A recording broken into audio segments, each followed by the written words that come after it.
The second thing I want to say, Mr. President, is to really note something said yesterday by the President of the United States, Donald Trump.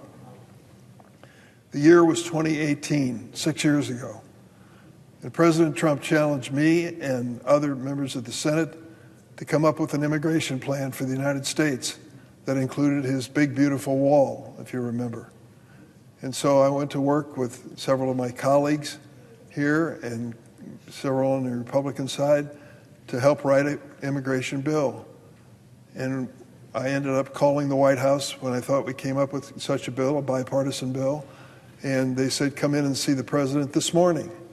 Well, that kind of shocked me that I could get in that quickly to see him, but I appealed to my Republican colleagues, and we went down to the White House together to meet with the president in the Oval Office.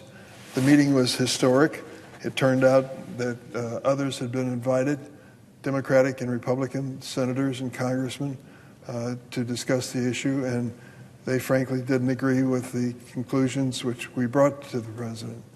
The president spoke at length of his views about immigration. The conversation declined at some point to a level I'd never expected to witness in my life.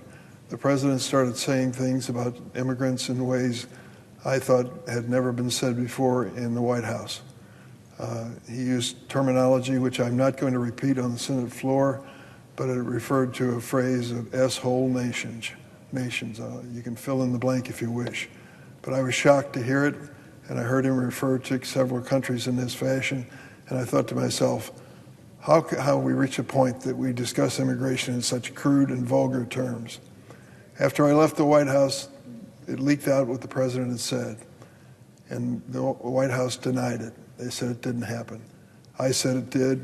They said I'm lying, to the point where two of my Republican Senate colleagues went on television several days later and said that I had lied when I said the president made those statements.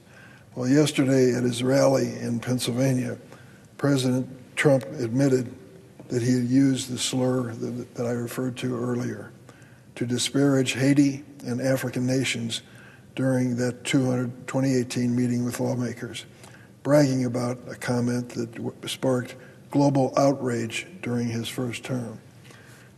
I want to put that in the record because for 6 years I have lived with the shadow of people saying that I misled the American people as to what the president said.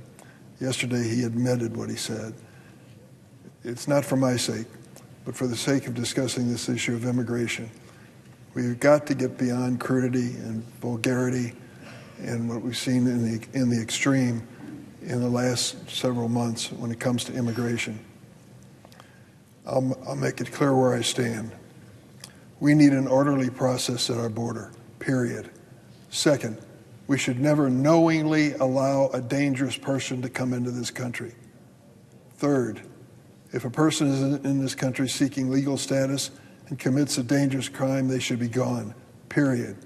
Fourth, we cannot accept all of the people in the world who want to come to America and live in America at this point.